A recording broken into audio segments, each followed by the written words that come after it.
Sometimes the hardest fall isn't from success to failure.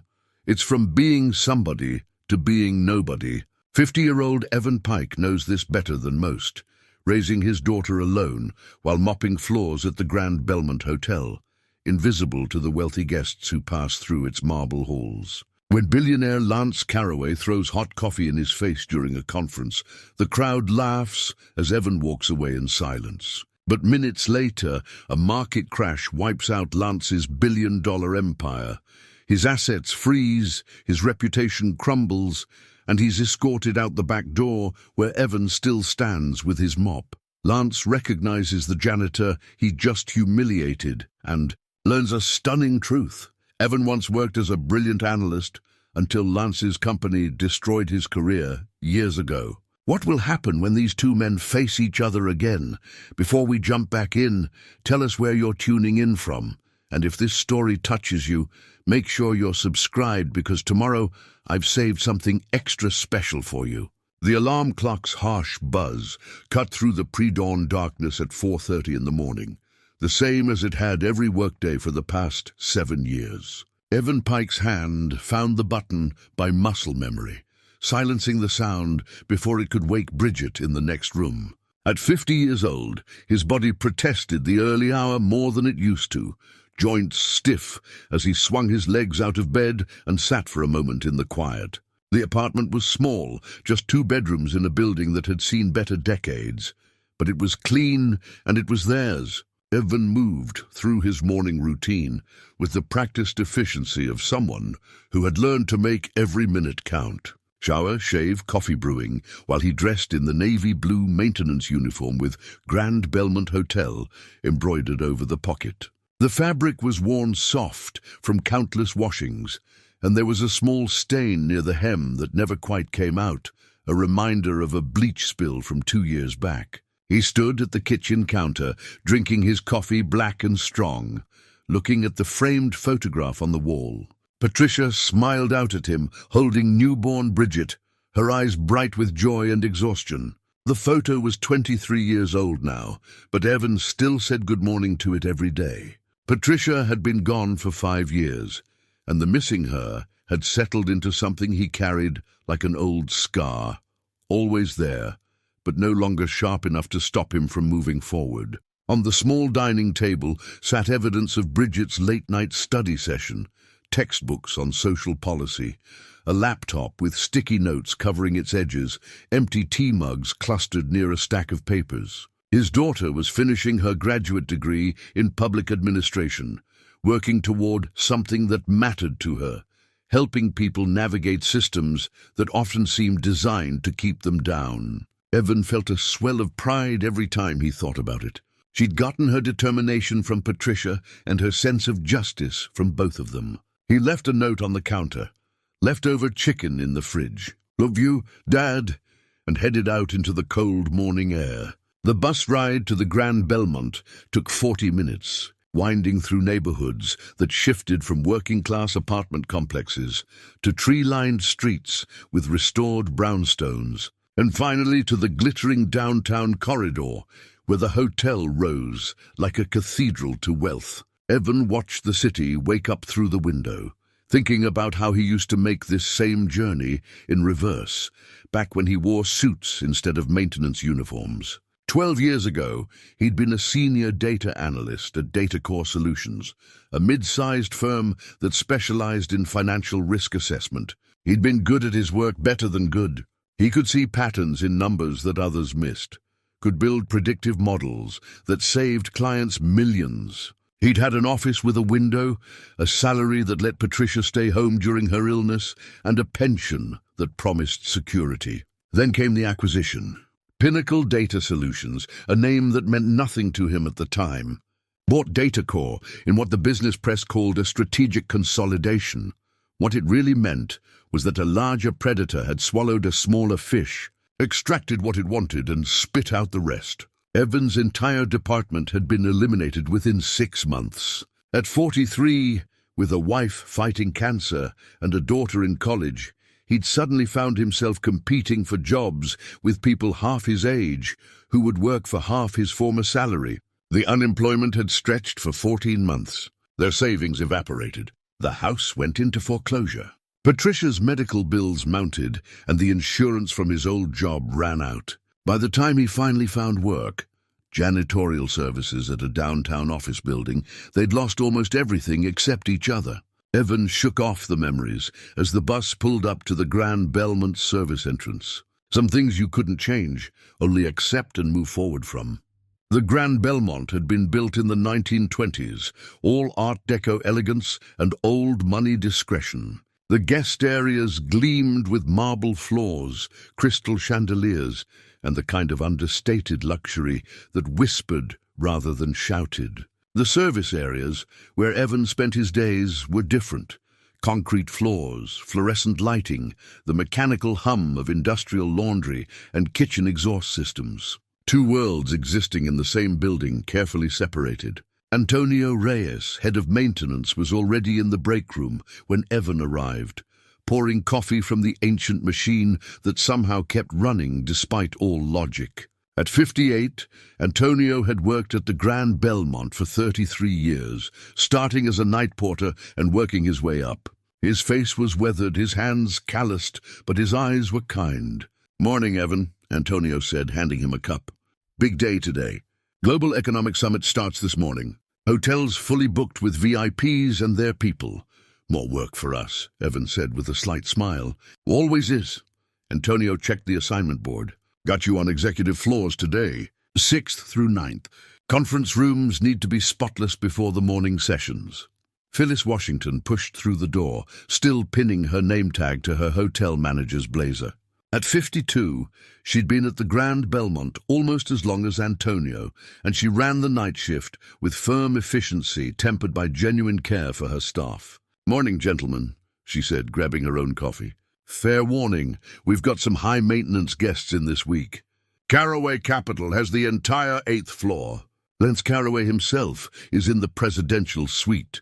Evan had heard the name before, seen it in financial news. Carroway Capital was one of those massive investment firms that moved markets with their decisions. Lance Carroway had the reputation of being brilliant, ruthless, and absolutely certain of his own importance. "We've already had 3 complaints from his assistant about thread counts and water pressure," Phyllis continued, rolling her eyes.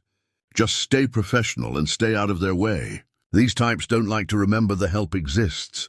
Evan nodded. He was used to being invisible. In some ways, it made the work easier. You could move through spaces without the complicated dance of social interaction, without having to pretend you had anything in common with people who spent more on a single meal than you made in a week. He gathered his supplies, cleaning carts stocked with microfiber cloths, glass cleaner, floor polish, fresh linens, and headed for the service elevator. The hotel was waking up around him. Kitchen staff prepping breakfast, front desk changing shifts, bellhops positioning themselves for the first guests to emerge from their rooms. The executive floors were quiet at this hour, thick carpeting muffling all sound. Evan moved methodically from room to room, checking conference spaces, restocking supplies, ensuring everything met the Grand Belmont's exacting standards. The work was repetitive, but he'd learned to take pride in it. There was dignity in any honest labor, Patricia used to say, and he'd come to believe she was right. Through tall windows, morning sun illuminated the city skyline. Down in the hotel's grand ballroom, the economic summit would soon begin. Powerful people making decisions that would affect millions of lives, discussing markets and policies and the abstract mathematics of wealth. Evan understood that world better than any of them would guess. He'd once sat in rooms like that, spoken that same language of data and projections. Now he cleaned those rooms instead. The irony wasn't lost on him, but he'd learned not to dwell on bitterness. That way led nowhere good. His phone buzzed with a text from Bridget. "Good luck today, Dad. Love you." He smiled. Texted back a heart emoji, one of the few concessions he'd made to modern communication, and pushed his cart toward the next conference room. In a few hours, his carefully ordered world would shatter in a way he couldn't yet imagine. But for now, there was just the work, the quiet morning, and the simple satisfaction of a job done well. The morning session of the Global Economic Summit had begun in earnest by 9 o'clock, and the 8th floor hummed with the controlled chaos of important people doing important things. Evan had learned to read the rhythms of these events over his years at the Grand Belmont.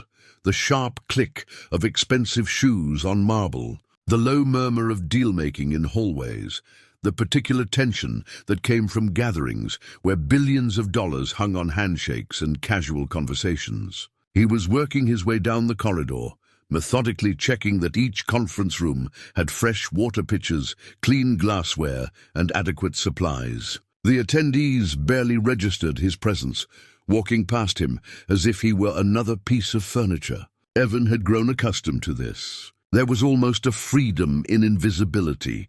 No one watched you, no one judged you, no one expected anything beyond your basic function. The service room near the main elevator bank needed restocking. Evan backed out carefully, pulling his cart loaded with fresh linens and cleaning supplies, his attention focused on maneuvering the awkward load through the narrow doorway. He heard footsteps approaching, but assumed whoever it was would simply walk around him, as people usually did. He was wrong. The collision happened fast. Evan's cart clipped something solid, and he heard the sharp intake of breath, the clatter of objects hitting the floor. He turned to see a tall man in an impeccably tailored charcoal suit stumbling backward, his leather briefcase knocked from his hand, papers scattering across the polished floor in a wide arc. "I'm so sorry," Evan said immediately, moving to help gather the scattered documents. "I didn't see." "You didn't see." The man's voice cut through the air like a blade. "You backed right into me, you idiot." Evan looked up and recognized Lance Carroway from the photos he'd seen in financial news. The billionaire's face was flushed with anger, his jaw clenched tight. Around them, other conference attendees had stopped to watch, a small crowd forming in the elegant hallway. "Sir, I apologize," Evan said, keeping his voice calm and respectful. He continued gathering papers, trying to restore order. "Let me help you with—" "Don't touch those!" Lance snatched the papers from Evan's hands. "Do you have any idea what these documents are worth? What they contain?" "No, sir." "I'm very sorry for the accident." "Accident?" Lance's laugh was harsh and cold. "Is that what we're calling incompetence now?" He looked around at the gathered crowd, playing to them. "This is what happens when hotels hire people who can't even push a cart without destroying property." Several people in the crowd chuckled. Evan felt heat rising in his face, but he kept his expression neutral. He'd been through worse. He just needed to get through this moment, let the man vent his anger, and move on with his day. "I'll be more careful, sir," Evan said quietly, starting to back away toward his cart. "Wait." Lance's voice stopped him. The billionaire had retrieved his coffee cup from where it had been knocked aside, a large paper cup from the hotel's premium coffee service, still 3/4 full. "You think you can just walk away? After making me look like a fool in front of my colleagues?"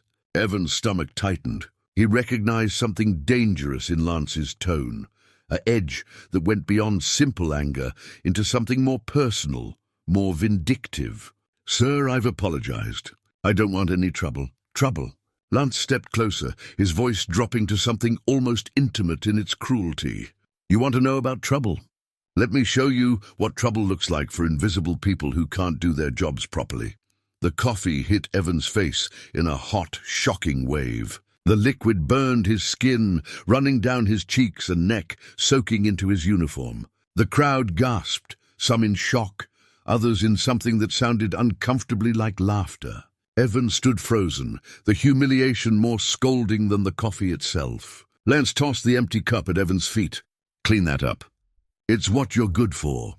The crowd parted as Lance strode away, several people following him, their voices already turning the incident into an anecdote, a funny story to share over lunch. A few others hurried past Evan without meeting his eyes, embarrassed witnesses who wanted no part of what they'd seen. Evan stood alone in the hallway, coffee dripping from his face, the smell of expensive Ethiopian roast mixing with the sharp scent of his own humiliation. His hands trembled slightly as he pulled a cleaning cloth from his cart and wiped his face. The skin of his cheeks and forehead burned, already turning red from the heat. "Evan!" Antonio's voice came from down the hall. The older man must have witnessed everything from his position near the service elevator. He approached quickly, his face tight with anger and concern. "Come on, let's get you cleaned up." "I'm fine," Evan said automatically, though his voice came out rougher than he intended. "No, you're not. Come with me." Antonio guided him to the service bathroom, a small utilitarian space that smelled of industrial soap and bleach. Evan caught sight of himself in the mirror. Coffee-stained uniform, reddened skin, eyes that looked older than they had this morning. He turned on the cold water and bent over the sink, splashing his face repeatedly, trying to wash away both the coffee and the shame. "That bastard," Antonio muttered, pacing in the small space. "I saw the whole thing. You're going to report this, right? File a complaint? What he did was assault." Evan dried his face with paper towels, wincing at the tenderness of his skin. "And then what, Antonio? The Grand Belmont fires me for causing trouble with a VIP guest. I need this job. Bridget's tuition. He threw hot coffee in your face." "I know." Evan's voice was quiet, defeated. "I know what he did." He looked at his reflection again, seeing not just the immediate damage, but all the years behind it. The educated man who'd once commanded respect in boardrooms, reduced to accepting public humiliation because he couldn't afford to fight back. The father who needed every paycheck to support his daughter's education. The widower who'd learned that dignity was sometimes a luxury you couldn't afford.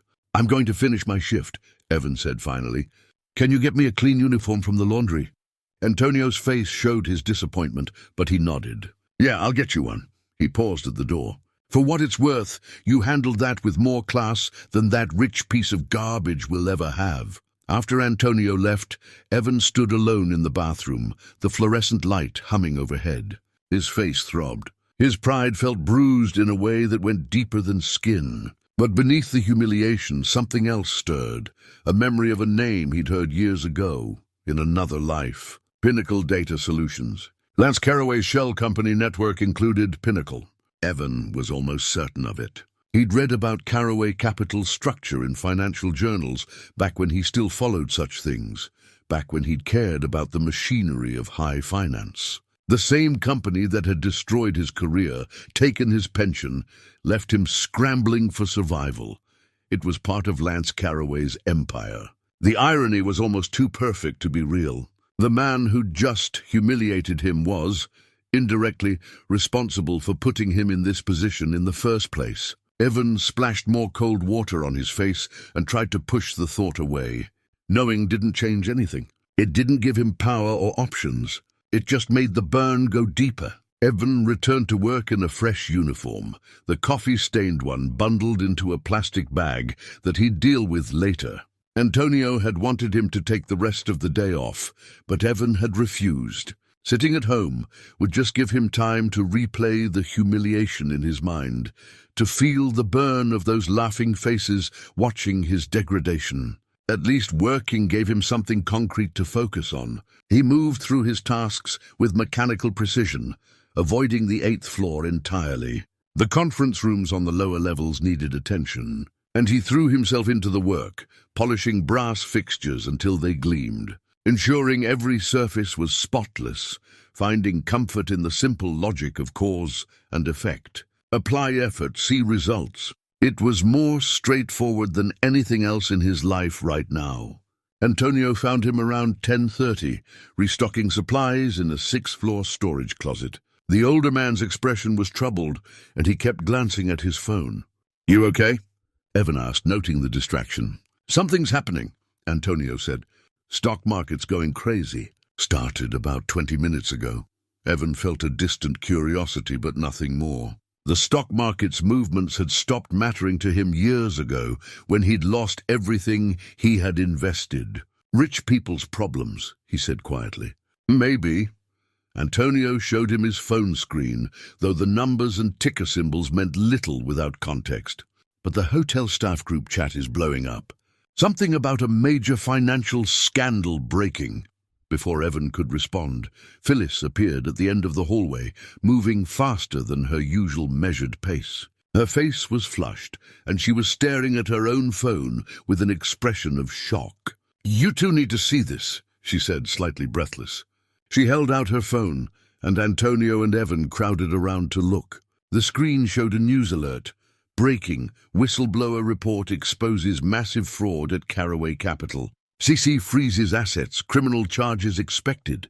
Evan felt something cold settle in his stomach. He took Phyllis's phone and began reading the article beneath the headline. The whistleblower, an unnamed former executive, had released thousands of pages of internal documents exposing a web of illegal activities.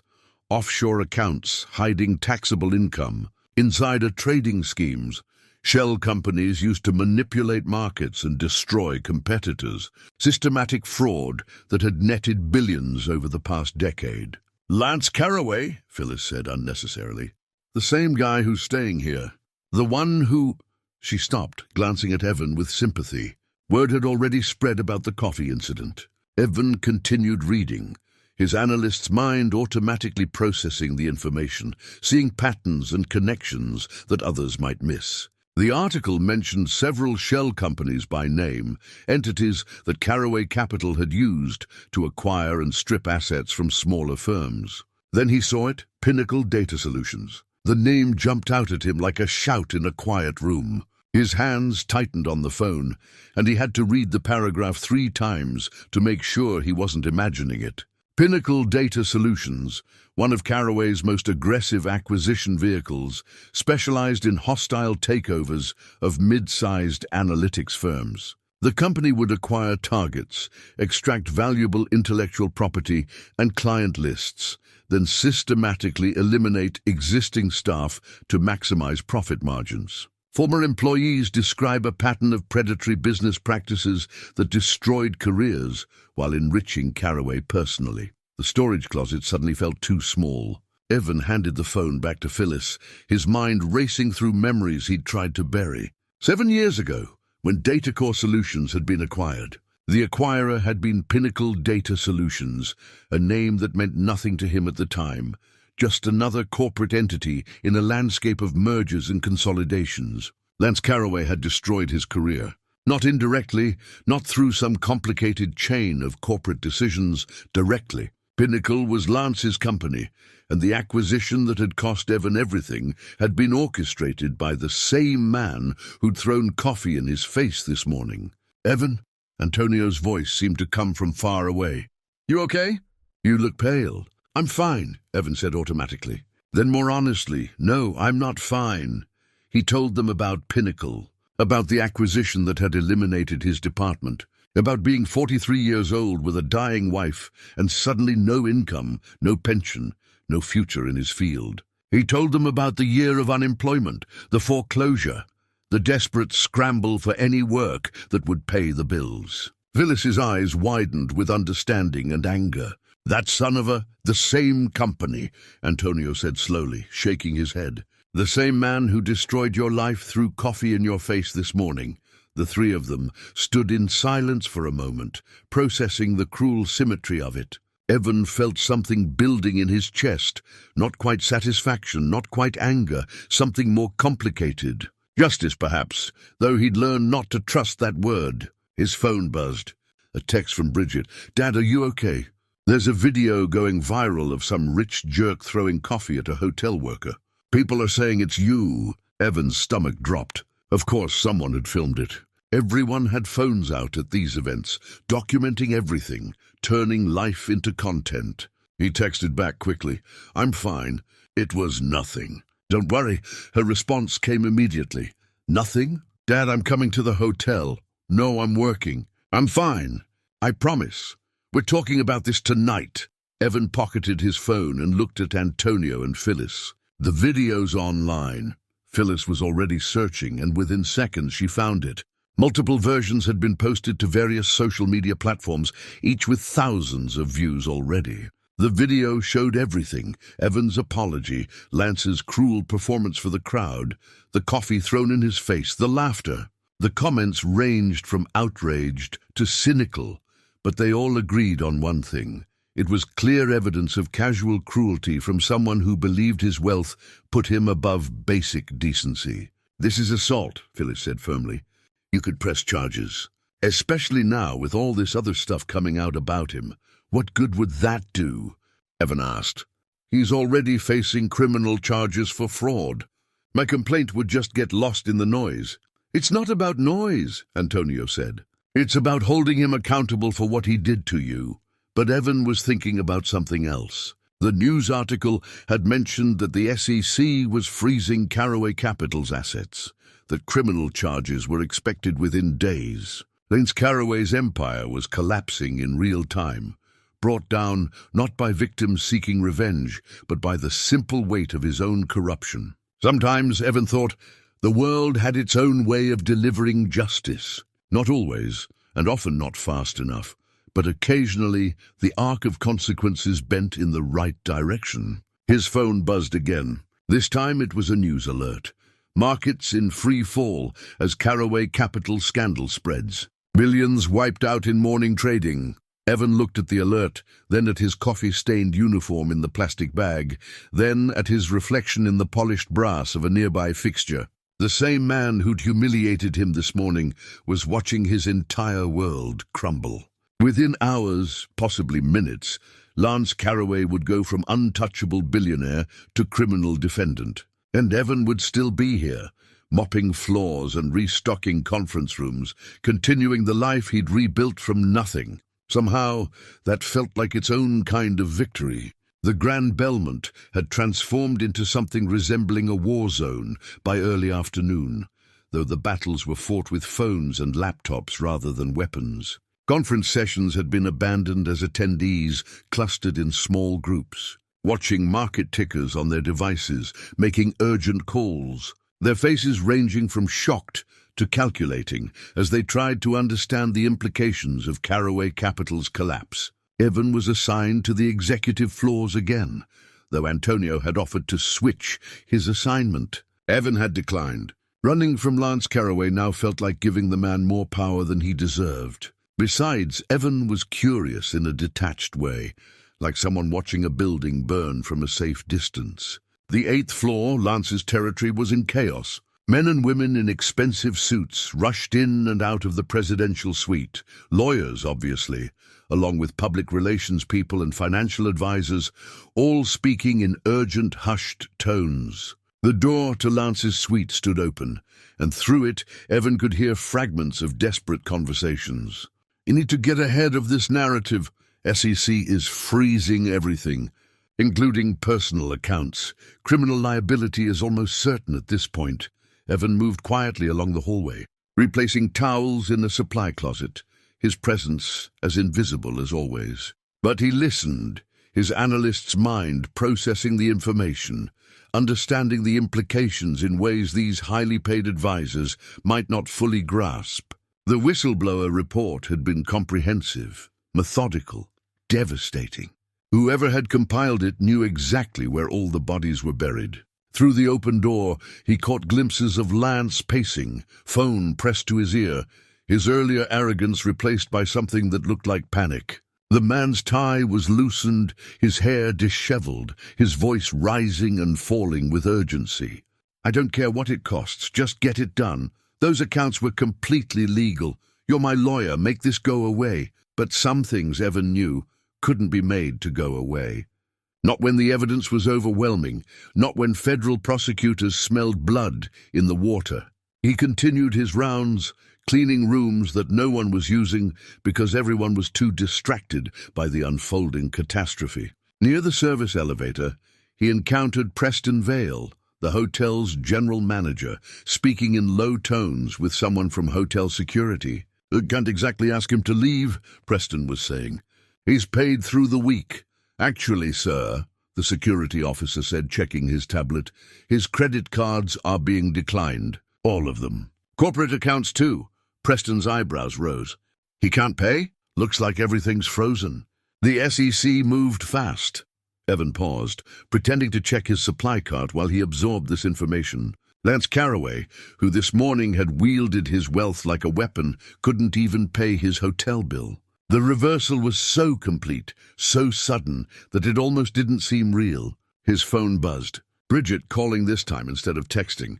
He stepped into an empty conference room to answer. "Dad," she said immediately, her voice tight with anger and concern. "I saw the video. I saw what that man did to you. I'm okay, sweetheart, really. You're not okay. He assaulted you. And Dad, her voice shifted, became more intense. I did some research. Do you know who Lance Carroway is? Do you know what his companies do? I know. He destroys people, Dad. He's made billions by... She stopped. Wait, what do you mean you know? Evan sat down in one of the conference room chairs, suddenly tired. Pinnacle Data Solutions. It's in the whistleblower report. It was one of his shell companies. The silence on the other end stretched long enough that Evan thought the connection had dropped. Then Bridget spoke, her voice barely above a whisper. Pinnacle. That's the company that bought DataCore. That's the company that... Yes! Oh, Dad! She was crying now. He could hear it. The man who destroyed our lives threw coffee in your face? I know, Bridget. I figured it out this morning. How are you so calm? You should be, I don't know, pressing charges, suing him something. Evan looked out the conference room window at the city skyline, the afternoon sun catching on glass and steel towers where other fortunes were being made and lost. What would that accomplish? He's already facing criminal charges. The SEC has frozen his assets. His empire is collapsing. What more do you want? I want him to acknowledge what he did to you, to us, to Mom. The mention of Patricia hit harder than expected. Your mother wouldn't want me carrying that anger around. You know that. Bridget was quiet for a moment. I know, but I'm allowed to be angry for you, even if you won't be angry for yourself. I didn't say I'm not angry. I said revenge won't help anything. They talked for a few more minutes, Bridget eventually calming down, Evan reassuring her that he was truly okay, that this job had survived worse storms than one viral video. When they hung up, he sat alone in the empty conference room, thinking about the turns life could take, how quickly circumstances could reverse. He thought about Patricia during her illness, how she'd faced her own collapse with grace and dignity, how she'd taught him that character wasn't measured in success, but in how you handled failure, how she'd made him promise near the end that he wouldn't let bitterness consume him. Don't let what happens to you define who you are, she'd said, her voice already weak from the cancer. You're more than your job, more than your bank account. You're a good man, Evan. Stay a good man. He'd kept that promise. It hadn't been easy. There had been dark months when anger had threatened to swallow him whole, when the unfairness of everything had felt crushing. But he'd held on, rebuilt himself piece by piece, found meaning in smaller things.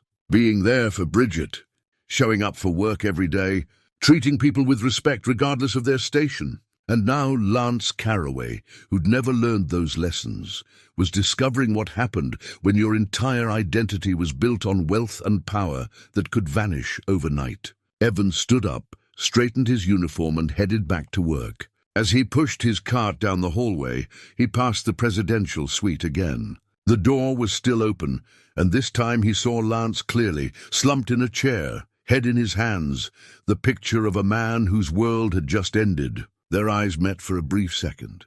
Lance's face registered recognition, then shame, then he looked away quickly. Evan continued walking, neither slowing down nor speeding up, just maintaining his steady pace. There was something profound in that moment, though Evan couldn't quite articulate it yet.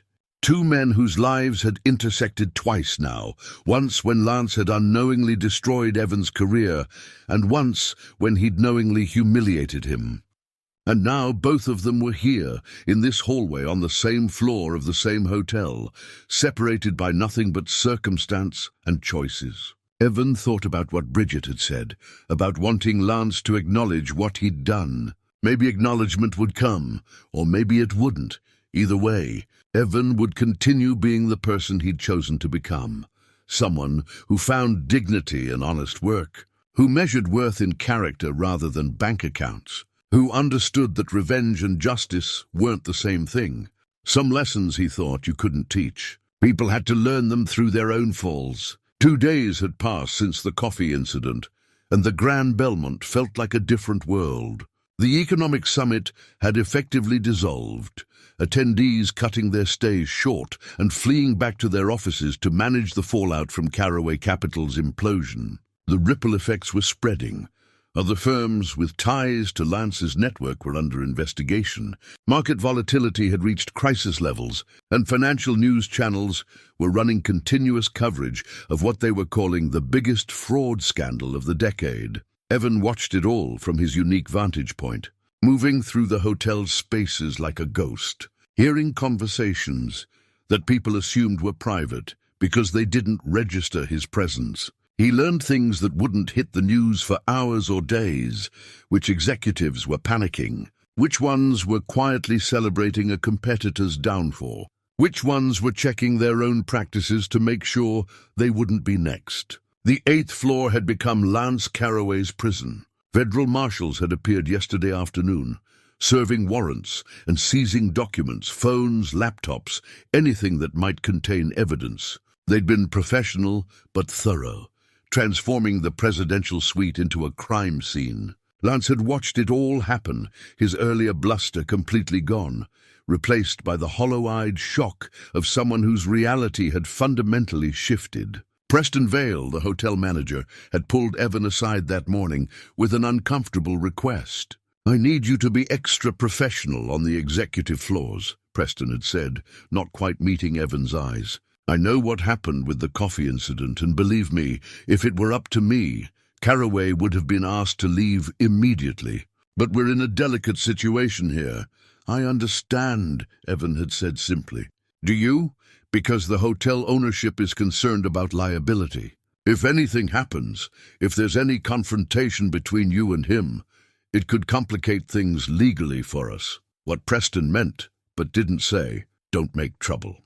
Don't seek revenge. Keep being invisible." Evan had nodded and returned to work, unsurprised. The hotel would protect itself first, its wealthy guests second, and its staff a distant third. That was how the world worked, and he'd long since stopped being shocked by it. But Lance's situation continued to deteriorate in ways that were almost painful to witness. Evan had seen Antonio's updates: credit cards declined, bank accounts frozen.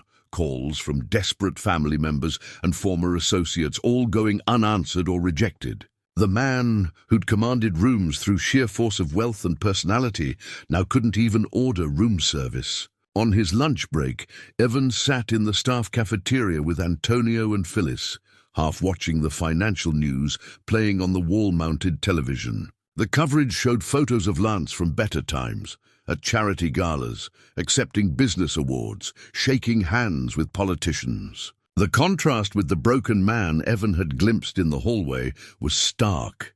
"They're saying he'll get at least 10 years, Antonio said, nodding toward the television.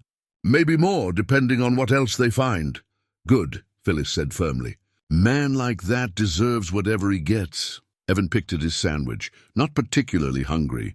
"You ever think about how fast it can all fall apart?" Antonio looked at him thoughtfully. "You mean like what happened to you?"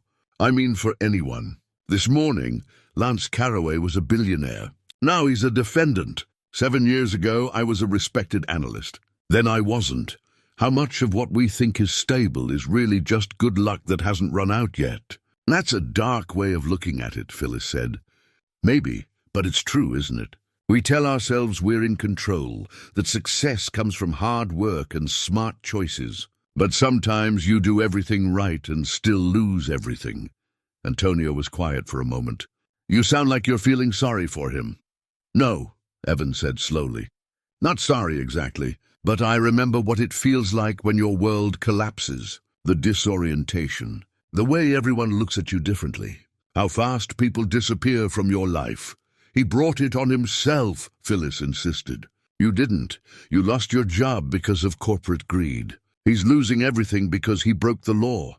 "That's true," Evan acknowledged. "But pain is still pain, deserved or not." The conversation shifted to other topics, but Evan's thoughts remained on Lance.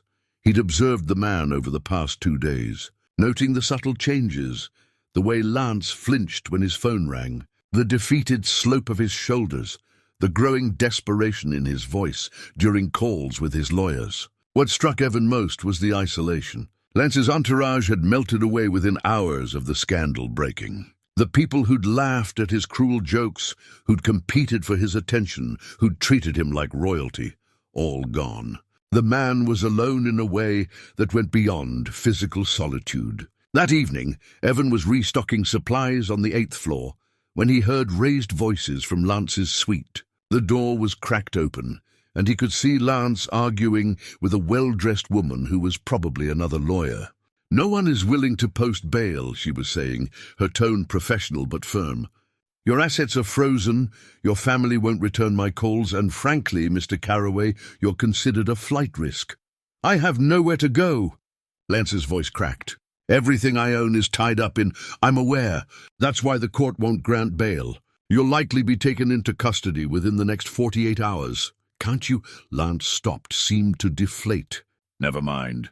Just go." The lawyer gathered her briefcase and left, passing Evan in the hallway without acknowledgement. Through the open door, Evan could see Lance standing at the window, staring out at the city. The man looked smaller somehow, diminished not in size but in presence. Evan continued his work, moving down the hallway to check smoke detectors and replace air freshener cartridges. He tried not to think about Lance, tried to maintain the professional distance that the job required.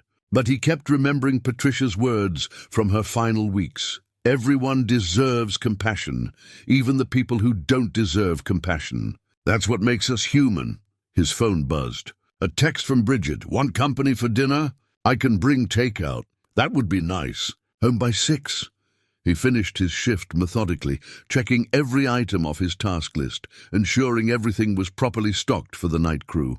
As he was heading toward the service elevator, he passed Lance's suite one more time. The door was fully open now, and Lance sat on the sofa, surrounded by cardboard boxes that the federal marshals had left behind. His expensive suit was rumpled, his face unshaven, and he was staring at a piece of paper, probably some legal document, with an expression of complete defeat. He looked up and saw Evan standing in the doorway. For a long moment, neither man spoke. Evan saw recognition in Lance's eyes, and something else, shame maybe, or regret. The coffee incident hung between them, unacknowledged but present. Lance opened his mouth as if to speak, then closed it again. What could he say? Sorry seemed inadequate. Any explanation would sound like an excuse. Evan nodded slightly, a gesture that wasn't quite acknowledgement and wasn't quite forgiveness, then continued to the elevator.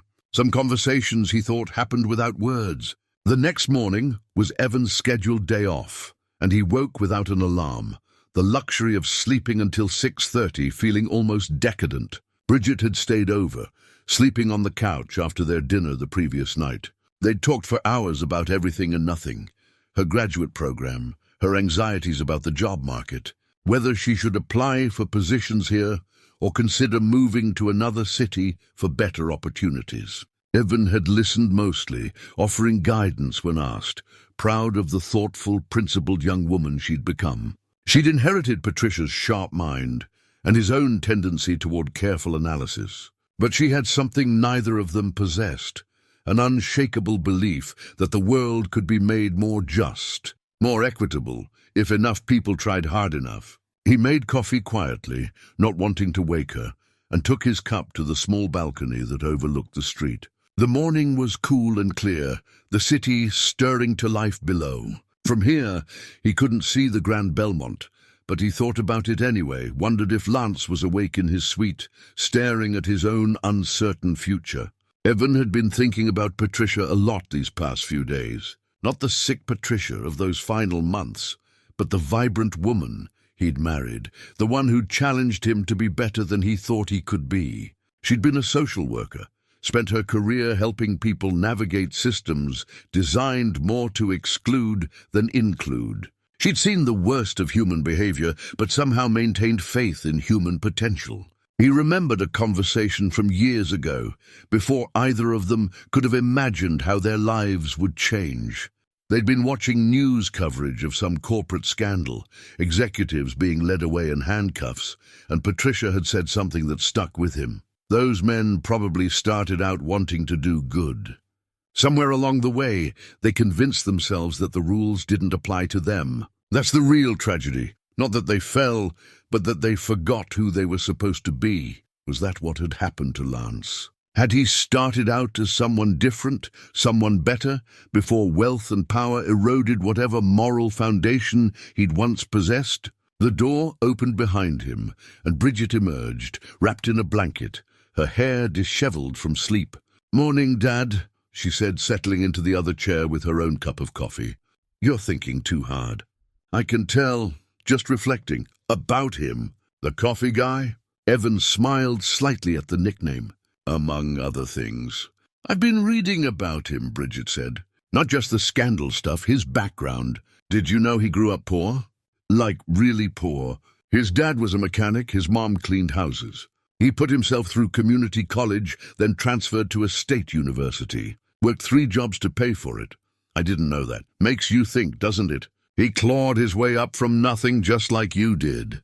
But he went the other direction, stepped on people to get higher instead of lifting people up." Evan considered this. "Success changes people.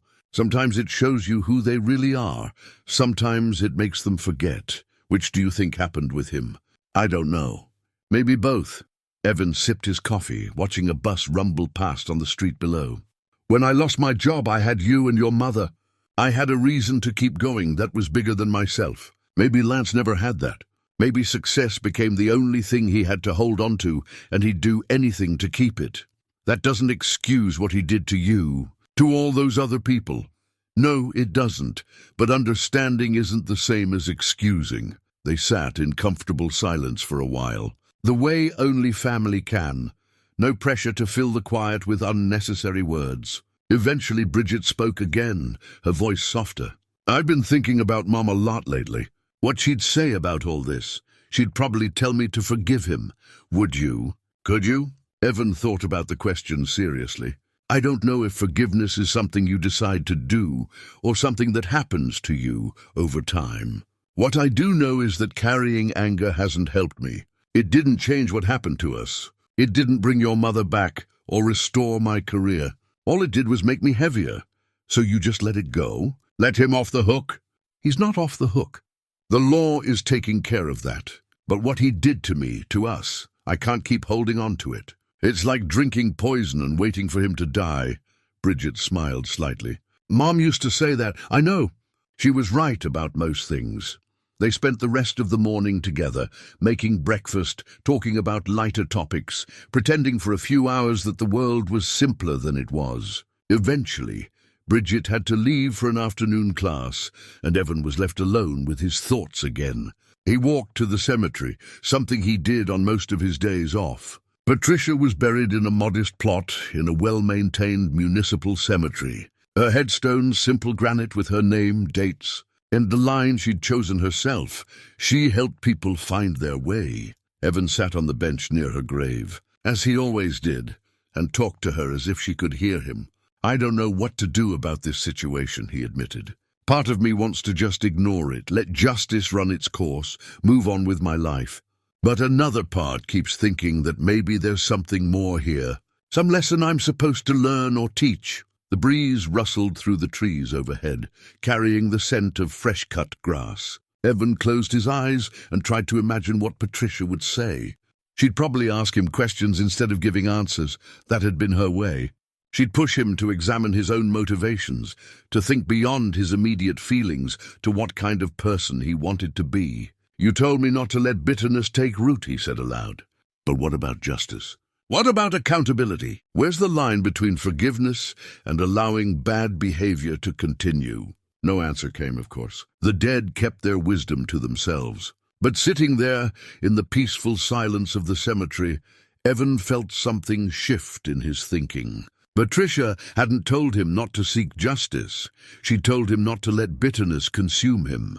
Those were different things. Justice wasn't about revenge. It was about restoration, about making things right where possible, about ensuring that harm wasn't repeated. And sometimes justice required confrontation rather than silence. He thought about Lance in that hotel suite, isolated and broken, facing the consequences of years of choices that had hurt countless people. The legal system would punish him, yes, but would it teach him anything?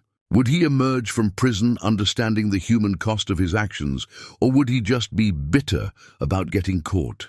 Evan didn't have answers, but he was beginning to think that maybe, just maybe, there was something he could offer that the legal system couldn't. Not forgiveness exactly, and certainly not absolution.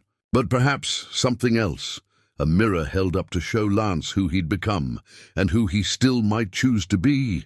The question was whether Lance was capable of looking. Evan returned to work the following day to find the Grand Belmont in a state of subdued chaos.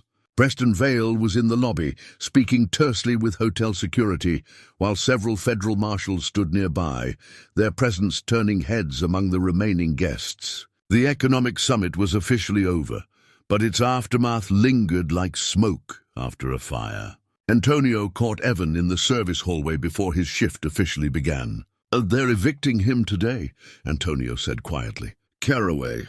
Hotel can't keep carrying the unpaid bills, and the feds want him out anyway. They're taking him into custody this afternoon." Evan nodded, feeling a strange mixture of emotions he couldn't quite name. "Where will they take him?" "Federal holding facility, probably." "Until the arraignment." Antonio studied Evan's face. "You okay with working the 8th floor today? I can reassign you if—" "I'm fine," Evan said. "It's just another day," but it wasn't, and they both knew it. The 8th floor was quieter than it had been in days. The lawyers and advisors had stopped coming, their work either finished or abandoned. Through the open door of the presidential suite, Evan could see Lance packing his belongings into a single cardboard box, all that remained of a life that had once required multiple assistants to manage. Evan went about his duties, replacing linens in the nearby suites, checking that conference rooms were properly cleaned. He tried not to think about Lance, tried to maintain the professional distance that had served him well for 7 years. But his mind kept returning to what Bridget had told him about Lance's poor background, about the 3 jobs to pay for college. A man who'd started from nothing, just like Evan. 2 parallel journeys that had diverged somewhere along the way. Around noon, Evan was taking out trash near the service elevator when he heard footsteps behind him. He turned to find Lance Carroway standing in the hallway, carrying his box, escorted by 2 federal marshals in plain clothes. The contrast between this Lance and the one who'd thrown coffee 3 days ago was almost shocking. The expensive suit replaced by rumpled casual clothes, the confident bearing gone, replaced by something that looked like shell shock. The marshals were guiding Lance toward the back exit, the service entrance that hotel staff used, the same route Evan took every day. The final indignity, leaving through the door reserved for people the hotel would rather keep invisible. They passed within a few feet of each other. Lance's eyes met Evan's. And in that moment something passed between them, recognition certainly, but also a strange kind of understanding. They were in this moment on the same level, both using the service entrance, both treated as less than the wealthy guests in the marble lobby. The marshals led Lance past, and Evan watched them go, his hand still on his trash cart. He should have felt satisfaction, watching the man who'd humiliated him being led away like a common criminal. But instead, he felt only a hollow sadness for all the wasted potential, wasted lives, wasted opportunities to be better. Evan was about to return to work when he heard Lance's voice. "Wait!" The marshal stopped, turning back with professional patience. Lance was looking at Evan, his face a mixture of emotions, shame, fear, and something else that might have been desperate courage. "I owe you an apology," Lance said.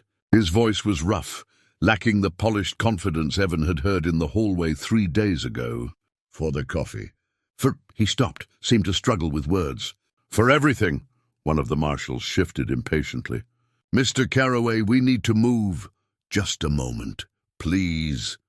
Lance took a step toward Evan, and the marshals allowed it, though they remained alert. "I don't expect you to accept it, but I need to say it. I'm sorry." Evan looked at this broken man, this shadow of arrogance, and felt something unexpected, a kind of clarity. He could see the whole pattern now, the way wealth and power had corrupted whatever good might have once existed in Lance Carroway, the way losing everything had stripped away the mask and revealed the frightened, hollow person underneath. "I know who you are," Evan said quietly. The marshals were listening, but he didn't care. This moment had been coming since the coffee hit his face, maybe longer. "I know what you did." Lance's face showed confusion. "What you mean the coffee?" "No, before that. 7 years ago." Evan kept his voice calm, conversational. "I worked at Data Core Solutions, senior data analyst. I designed risk assessment models for financial services firms. Then Pinnacle Data Solutions acquired us. Do you remember Pinnacle, Mr. Carroway?" The confusion on Lance's face slowly gave way to horror as understanding dawned. That was one of your shell companies, yes. The acquisition was hostile. My entire department was eliminated within 6 months. Pension lost. 43 years old, wife dying of cancer, daughter in college. Lost our house. Lost our savings. Lost everything. Evan paused, letting the words settle. "You destroyed my career, Mr. Carroway. Destroyed my life. And you never even knew my name." Lance's face had gone pale. The box in his hands trembled slightly. I never thought about." "No, you didn't think about it. That's the point, isn't it? Hundreds of careers destroyed, maybe thousands. And you never thought about the actual people behind the numbers. We were just line items on a spreadsheet. Expenses to be eliminated. Obstacles to profit." One of the marshals cleared his throat. "Sir, we really need to—" "I'm the one who designed the algorithm your company still uses," Evan continued, his voice still calm but carrying an edge now. "The risk assessment model that made Carroway Capital billions. You bought my work, destroyed my life, and built your empire on algorithms I created. And this morning," he gestured toward the service elevator, "this morning, the man who did all that threw coffee in my face and humiliated me in front of a crowd because I accidentally bumped into him." Lance set down his box, seemed to need both hands free to steady himself. "I don't know what to say. I can't. There's no apology that could—" "No, there isn't," Evan agreed. "But here's what's interesting, Mr. Carroway. I could hate you. Part of me wants to. Part of me has wanted to for 7 years, ever since I connected Pinnacle to your network. But you know what I've learned? Hate doesn't change anything. It just makes you heavy. So what do you want from me?" Evan considered the question. What did he want? Revenge? He was already getting that. Lance's empire had crumbled. His freedom was about to be taken away, his reputation destroyed. Justice? The legal system was handling that. So what was left? "I want you to understand," Evan said finally. "I want you to know that every decision you made, every company you gutted, every career you destroyed, those were real people, with families, with dreams, with dignity. I want you to know that it mattered." Lance's eyes were wet now. "I know.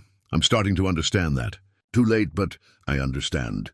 The marshals were getting insistent. Lance picked up his box again, but before they could lead him away, he turned back to Evan one more time. "The legal charges," he said. "The technical details of the shell companies and offshore accounts. I don't fully understand them. My lawyers are—" He stopped, laughed bitterly. "My lawyers have mostly abandoned me. But I need to understand what I did. Really understand it. So I can—" His voice broke. "So I can try to make it right somehow." Evan pulled out his wallet, removed an old business card from the days when he'd been someone who carried business cards. He crossed out the old information and wrote his cell phone number on the back. "Call me," he said, handing it to Lance. "I'll explain it to you once." Lance stared at the card like it was a lifeline. "Why would you help me?" "Because someone helped me when I had nothing," Evan said. "And because understanding is the first step toward becoming better than you were." Lance called 2 days later. Evan had just finished his shift and was waiting for the bus when his phone rang with an unfamiliar number. He almost didn't answer. Unknown numbers usually meant spam or wrong numbers, but something made him pick up. "Mr. Pike?" Lance's voice was hesitant, stripped of the command it had once carried. "This is Lance Carroway. You said I could call." "I remember. They've released me on house arrest. Electronic monitoring. My lawyer managed to convince the judge I wasn't a flight risk, since I have nowhere to go and no money to get there." The bitter humor in his voice was self-aware in a way Evan hadn't expected. "I'm in a friend's guest house." "Well, former friend." "He wouldn't take my calls, but his wife felt sorry for me." Evan waited, letting Lance work through whatever he needed to say. The SEC complaint, Lance continued. It's 300 pages of financial structures and legal language. My lawyers keep explaining it, but they're trying to find loopholes, ways to minimize my liability. I don't want that. I want to understand what I actually did, what it meant. Where are you? Lance gave him an address in a neighborhood Evan vaguely knew. Expensive homes, tree-lined streets, the kind of place he'd driven through but never imagined living in. They agreed to meet the following afternoon, Evan's next day off. That evening, Bridget called while he was making dinner. Dad, I heard through the university grapevine that Carroway made bail. Are you okay? I'm fine. Actually, I'm meeting with him tomorrow. The silence on the other end was heavy with disbelief. You're what? He wants to understand the charges against him. The technical details. I'm going to explain them. Dad. Bridget's voice carried the particular tone of an adult child who thinks their parent is making a terrible decision. Why would you do that? Why would you help him? Evan sat down at his small kitchen table, choosing his words carefully. Because your mother would want me to. Because understanding might lead to real change. Because, he paused, because I think maybe this is how healing happens. Not through revenge, but through truth. He doesn't deserve your help. Probably not. But that's not really the point, is it? They talked for another hour. Bridget working through her anger and confusion, Evan explaining his reasoning in the patient way he'd learned from years of being her father. Eventually she sighed. I don't understand it, but I trust you. Just be careful, okay? Don't let him manipulate you. I won't. The next day, Evan took 2 buses to reach the address Lance had given him. The guest house sat behind a main residence that looked like something from an architecture magazine, all clean lines and expensive landscaping. The guest house itself was modest by comparison, though it was probably larger than Evan's entire apartment. Lance answered the door immediately, as if he'd been watching for Evan's arrival. He looked worse than he had at the hotel. Thinner, with dark circles under his eyes, wearing jeans and a t-shirt that hung loose on his frame. The electronic monitoring bracelet on his ankle was visible beneath his pant leg. "Thank you for coming," Lance said, stepping aside to let Evan enter. "I wasn't sure you would." The guest house was sparsely furnished, a couch, a table, basic kitchen equipment. On the table sat a laptop, printed copies of the SEC complaint, and several legal pads covered with Lance's handwriting. "Coffee?" Lance asked, then winced. "Sorry, I didn't think about—" "Coffee's fine," Evan said evenly. They sat at the table, and Lance pushed the printed complaint toward Evan. "I've read it a dozen times. I understand the legal language, more or less. But I don't understand how it all worked, how the money moved, how the shell companies functioned. My lawyers say it's not necessary for me to understand. They just need me to cooperate with the prosecutors. But you want to understand anyway. I need to." Lance's hands were shaking slightly as he poured coffee. "I spent 20 years building this empire, and I don't actually understand what I built." "How insane is that?" Evan opened the document and began reading through it with his analyst's eye, seeing patterns and connections that would be invisible to someone without his background. After a few minutes, he pulled a legal pad toward him and began drawing diagrams. "The shell company structure works like this," he said, sketching boxes and arrows. "You set up Company A in the Cayman Islands. It exists only on paper, no employees, no office, just a registration. Company A owns Company B in Delaware. Company B owns Company C in Switzerland. Each layer adds complexity and makes the money trail harder to follow." Lance leaned forward, watching intently as Evan worked. "But why so many layers?" "Plausible deniability, tax avoidance, hiding beneficial ownership. If someone investigates Company A, they find it's owned by Company B. They investigate Company B, it's owned by Company C. By the time they trace it back to you, the trail is so complicated that proving intent becomes difficult. Until it doesn't," Lance said quietly. "Until someone on the inside decides to cooperate with investigators. Then the whole structure collapses because they have the map." Evan flipped through more pages. "Pinnacle Data Solutions was particularly interesting. You used it specifically for hostile acquisitions of analytics firms." Lance's face tightened. "Tell me about that one. Tell me what I did to your company." Evan laid it out methodically, explaining how Pinnacle had targeted Data Core Solutions not for its client base or its employees, but purely for its intellectual property, specifically the risk assessment algorithms that Evan and his team had spent years developing. The acquisition had been structured to minimize costs, which meant eliminating the expensive human capital that had created the value in the first place. "You bought our work and threw away the workers," Evan said. "Made perfect sense from a purely profit-driven perspective. Maximized your return on investment, but destroyed lives in the process." "Yes." Lance was quiet for a long moment, staring at the diagrams Evan had drawn. "How many companies? Total." In the complaint, they list dozens of shell companies, but how many actual businesses did I destroy? Evan flipped through the document, counting. "Based on what's documented here, at least 87 companies. Probably more that aren't listed, if we assume an average of 30 employees per company, though some were larger, over 2,000 people." Lance finished, his voice hollow. 2,000 families, like yours, at minimum, and I never knew their names. Never thought about them. Lance stood up abruptly, walked to the window, his back to Evan. "I had a philosophy. I told myself that business was business, that it wasn't personal, that if I didn't do it, someone else would, that I was just playing by the rules of the game, the rules you helped create." "Yes."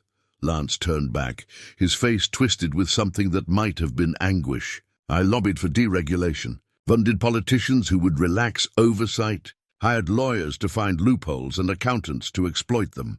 I didn't just play the game, I rigged it." Evan watched this man unravel, seeing the dawning comprehension of harm done. It was painful to witness, but also necessary. Understanding had to come before change was possible. They spent the next 3 hours going through the complaint page by page, Evan explaining each structure, each scheme, each mechanism of fraud. Lance took notes compulsively, asking questions that showed he was really trying to grasp not just the mechanics, but the implications. "What happens to the people now?" Lance asked finally. "The ones I hurt. Can anything be done?" "The prosecutors are pushing for a victim compensation fund," Evan said. "Part of your plea agreement will likely include liquidating personal assets to provide some restitution. It won't be enough. It can't ever be enough." "No," Evan agreed. "But it's something. It's acknowledgement that harm was done and needs to be addressed." Lance looked at him with something like wonder. "Why are you helping me? Really? After everything I did to you, everything I took from you, why?" Evan thought about Patricia, about the cemetery conversations, about the man he'd chosen to become after losing everything. "Because someone showed me grace when I needed it," he said. "Antonio gave me a job when I was desperate. Phyllis covered for me when my daughter was sick. Bridget forgave me for not being the father I'd planned to be. We survive through helping each other, even when it doesn't make logical sense." "I never learned that," Lance said softly. "I thought success meant not needing anyone. That's the loneliest kind of success." 3 days after their meeting, Lance's lawyer called Evan with an unexpected request. The prosecution had agreed to a deal: full cooperation, complete disclosure, and a public statement outlining the mechanisms of fraud in exchange for a reduced sentence. But Lance had added a condition that surprised everyone. He wanted to hold a press conference to personally acknowledge his crimes and name every company he'd destroyed. "His legal team is fighting him on this," the lawyer explained. "But he's insisting. He asked if you'd be willing to attend. He says you helped him understand what he needs to say." Evan found himself in the back of a hotel conference room 2 days later, watching as journalists, former investors, and federal prosecutors filed in. The atmosphere was tense, anticipatory. Public confessions of this magnitude were rare in the world of white-collar crime. Most defendants hid behind lawyers and carefully worded statements that admitted nothing. Lance entered through a side door, flanked by his remaining attorney. He looked nervous but determined, wearing a simple dark suit, his face showing the weight of what he was about to do. He didn't look toward the back of the room where Evan stood, but somehow Evan knew Lance was aware of his presence. The room fell silent as Lance approached the podium. He adjusted the microphone, took a breath, and began. "My name is Lance Carroway, and I've spent the last 20 years building an empire on fraud, deception, and the deliberate destruction of other people's lives." The room erupted with the click and flash of cameras. Reporters leaned forward, sensing something unprecedented. "I'm not here to make excuses or to minimize what I've done," Lance continued, his voice steady despite the trembling of his hands. "I'm here to tell you the truth about how my company operated and to name the people and businesses I hurt." He pulled out a prepared statement, but then set it aside. "I was going to read from notes, but that feels like hiding. You deserve the unvarnished truth." For the next 20 minutes, Lance methodically detailed the shell company structures, the offshore accounts, the mechanisms of fraud that had enriched him while destroying others. He named companies, Data Core Solutions among them, and explained exactly how each acquisition had been structured to extract value while eliminating the people who'd created that value. "I told myself it was just business," Lance said, his voice cracking slightly. "That if I didn't do it, someone else would. That I was playing by the rules of the game. But I was lying to myself. I helped write those rules. I lobbied for deregulation. I funded politicians who would look the other way. I didn't just participate in a broken system. I broke it deliberately to benefit myself." A reporter shouted a question, but Lance held up his hand. "I'll take questions, but let me finish. I need to say something about accountability." He paused, gathering himself. "A few days ago, I met with one of the people whose life I destroyed. He worked at a company I acquired 7 years ago. I eliminated his department, took his pension, destroyed his career. He was 43, with a dying wife and a daughter in college. Because of my decisions, he lost his home, his savings, everything." Evan felt the attention in the room shift slightly, people wondering who Lance was talking about. "Last week I threw hot coffee in that man's face," Lance continued, and the room exploded with murmurs. "The viral video had been seen by millions. I humiliated him publicly because he accidentally bumped into me. I treated him like he was invisible, like he didn't matter. And I did it without knowing that I had already destroyed his life years before." Lance's eyes found Evan in the back of the room. "That man chose to help me anyway. He helped me understand the technical details of the crimes I committed, not so I could escape justice, but so I could truly comprehend the harm I'd done. He showed me that dignity isn't something you earn through wealth or success. It's something you choose every day in how you treat other people." The room had gone completely silent now. "I'm pleading guilty to all charges," Lance said. "I'm waiving my right to appeal. I'm cooperating fully with prosecutors to help them investigate similar schemes at other firms. And I'm establishing a victim compensation fund using every personal asset I have. It won't be enough. It can't ever be enough, but it's a start."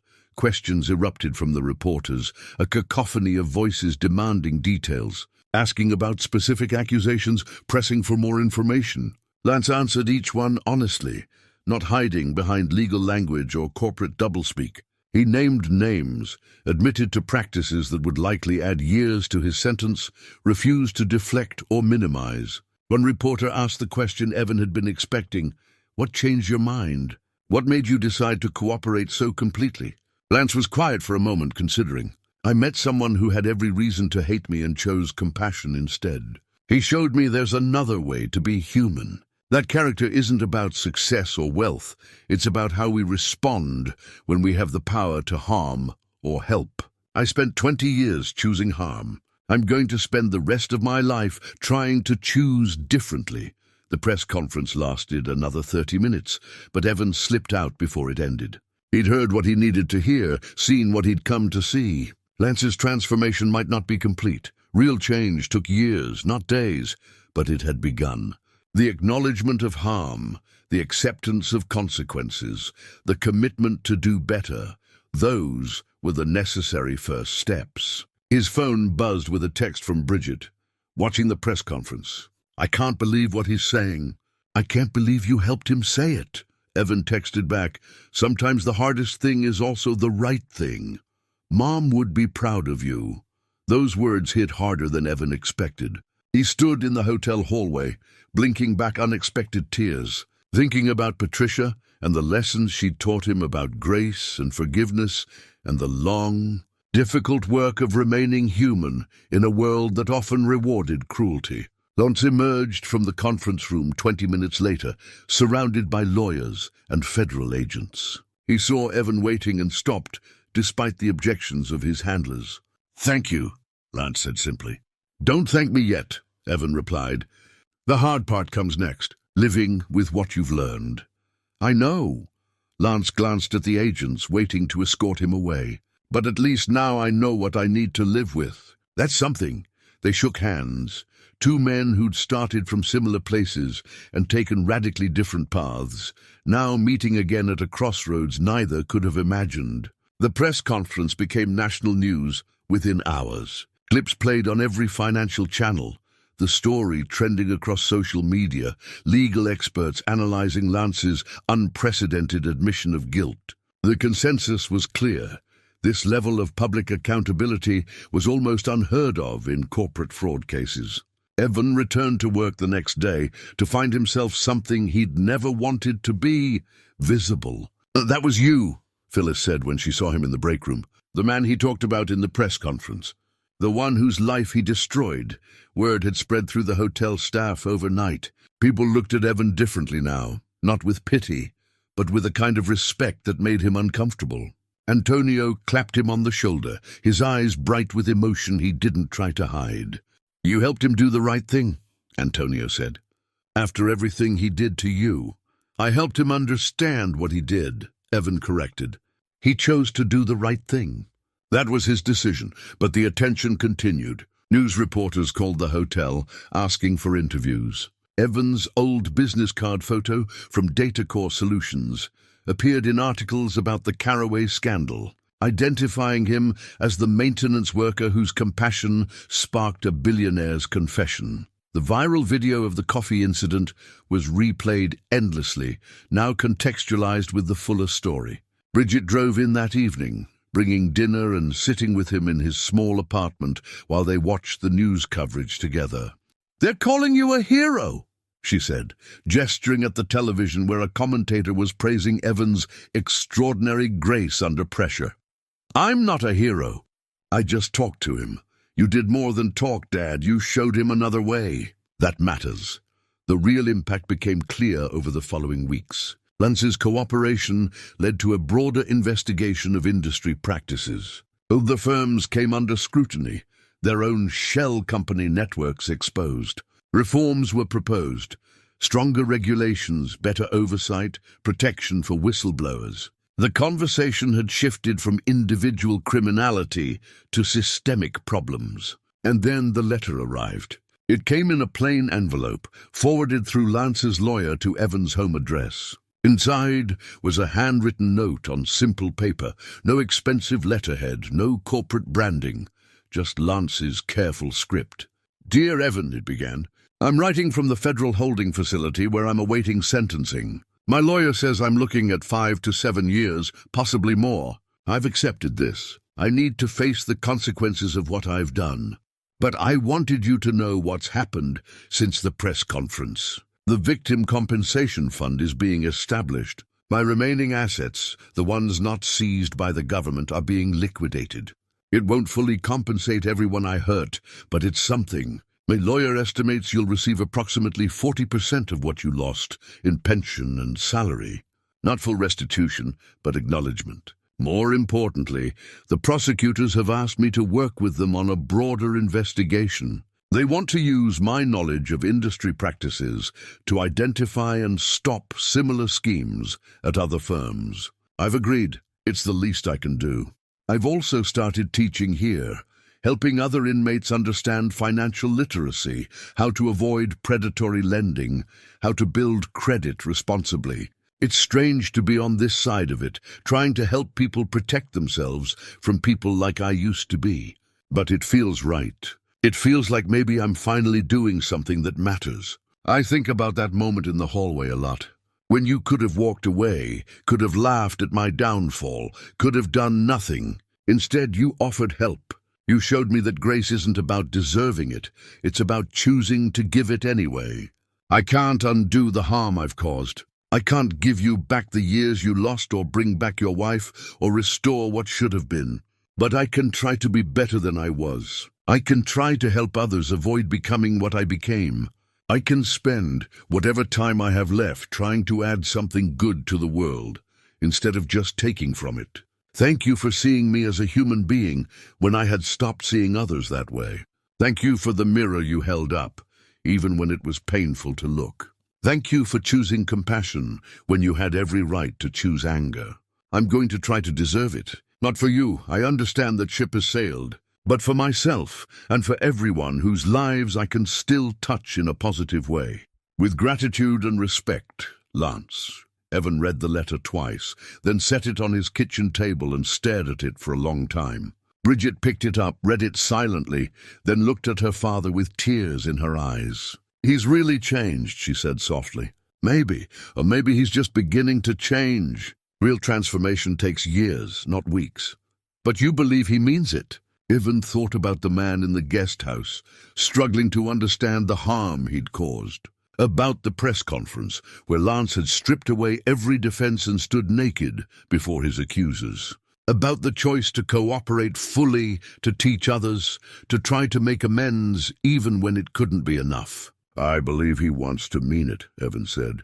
I believe he's trying. Whether he succeeds or not, that's up to him.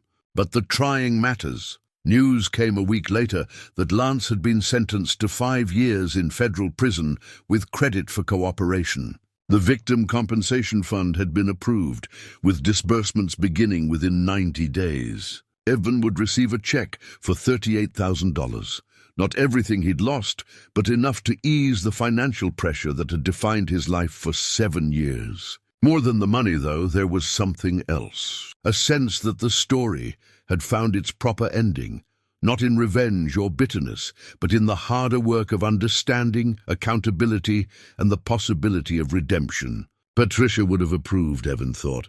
She'd always believed in second chances, in the power of grace to transform even the hardest hearts. 6 months had passed since the press conference, and the Grand Belmont had returned to its usual rhythm, wealthy guests coming and going, conferences filling the ballrooms, the invisible machinery of service work continuing without interruption. But Evan's life had shifted in ways both subtle and profound. He still worked at the hotel, but only part-time now. 3 days a week. He arrived at 4:30 in the morning, put on his maintenance uniform, and moved through the familiar spaces with the same careful attention to detail. The other 3 days, he wore business casual clothes and took the bus to a downtown office building where the Financial Crimes Task Force had set up operations. The consulting work had started simply enough.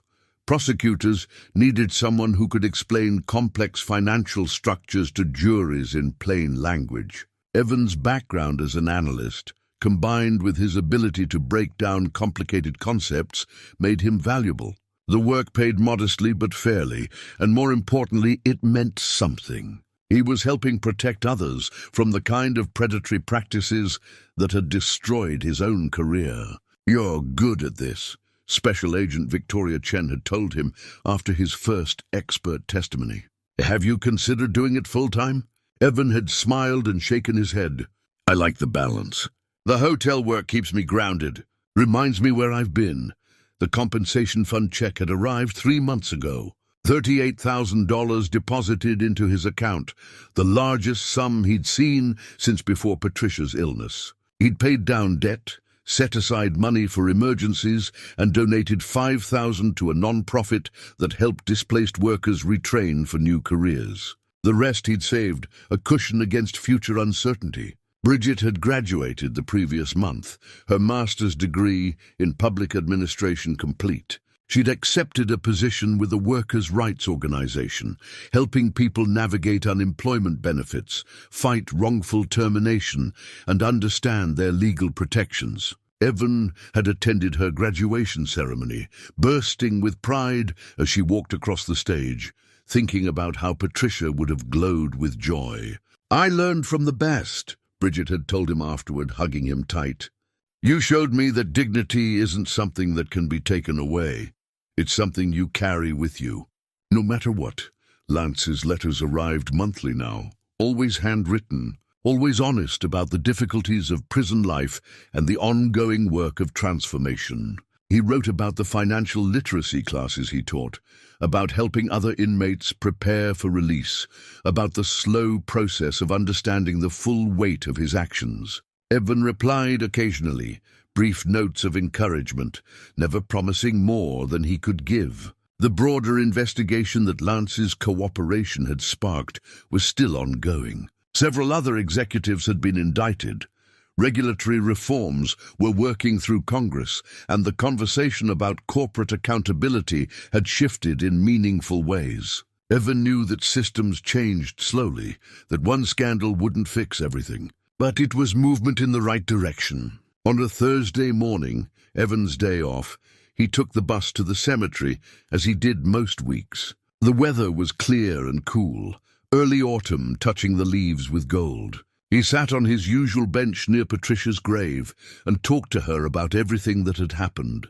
"I think you'd be pleased," he said aloud, not caring if anyone heard. "Not that Lance went to prison, you never took joy in other people's suffering, but that he's trying to do better, that maybe some good came from all of it." A breeze rustled through the trees, and Evan closed his eyes, remembering Patricia's voice, her laugh, the way she'd always pushed him to be the best version of himself. "Bridget's doing good work. The kind of work you did, helping people find their way through broken systems. She's got your heart for justice, and your belief that people matter more than profit." He sat in silence for a while, thinking about the strange path that had led him here. 7 years ago, he'd lost everything.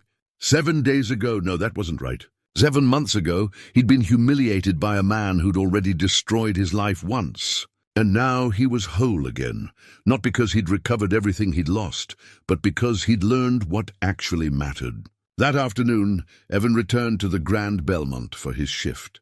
Antonio was retiring at the end of the month, and there was talk of promoting Evan to assistant maintenance supervisor.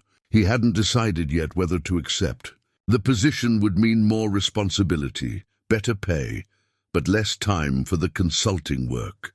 It was a good problem to have. Choices, options, the luxury of deciding rather than just surviving. He was training a new maintenance worker that day, a 48-year-old woman named Sylvia who'd lost her corporate position during the last round of layoffs. She moved through the tasks with the careful attention of someone still adjusting to the work, still processing the fall from where she'd been. "It gets easier," Evan told her during their break. "Not the work itself, but the feeling that you've lost yourself. You haven't. This is just another chapter."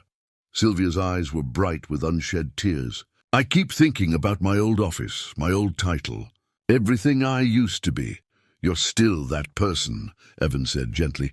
"The work doesn't define you. What defines you is how you treat people, how you show up, what you choose to do with whatever circumstances you're given." Later that evening, as his shift ended and he headed toward the service exit, Evan paused in the hallway where Lance had thrown the coffee. The carpet had been cleaned, the incident forgotten by everyone except those who'd lived it. But standing there, Evan could remember it clearly. The burn of the liquid, the sound of laughter, the crushing weight of humiliation. He remembered, but it no longer hurt. The memory had transformed into something else. Not quite gratitude, because he wouldn't wish that experience on anyone, but a kind of recognition that everything had led him here, to this moment, to this life, to this understanding of who he was and who he'd chosen to become. Evan walked out into the evening air, his head high, no longer invisible to himself. The past 7 years had taken him from success to failure, to something better than either, a hard-won wisdom about what it meant to be human, to suffer, to endure, and ultimately to choose grace over bitterness. He thought about Lance in prison, trying to become better, about Bridget starting her career helping others, about Antonio retiring after decades of honest work, about Sylvia learning that dignity wasn't tied to job titles, about all the invisible people doing essential work, carrying their own stories of loss and resilience. And he thought about Patricia's voice, almost as clear as if she were walking beside him. Character is what we do when we have every right to do wrong. Evan boarded his bus home, tired but content, ready for whatever chapter came next.